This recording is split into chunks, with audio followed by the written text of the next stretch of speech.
Урматтуу Жалал Абад шаарынын тургундары жана меймандары, Адилеттүү Жаранды каналынын подписчиктери жана хейтерлери. Жалал Абад шаарында мына түштүктө дагы минус 16, минус 20 градуска чейин суук түшүп атат. Үйдөгүлөрдү суулар мына азыр ишканада суу жок, үйлөрдө суу жок, мындай болуп тоңуп калыптыр, карасаңар. Офисти ичиде тоңуп калыптыр. Ошол үчүн көчөдөгү трубаларда суулар да тоңуп калыптыр. Ошон азыр туалетте суу жок, умывальникте суу жок, үйлөрдө суу жок. Ошондуктан бир аз кичине агызып койсоңор сууну, трубалар муздап калбасын. Азыр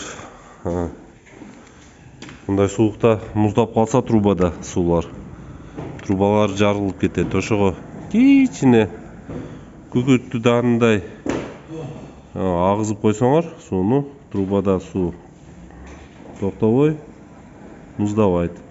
Азыр бүгүнкү күндө мына офисте жок, сотрудниктердин үйдө суу жок.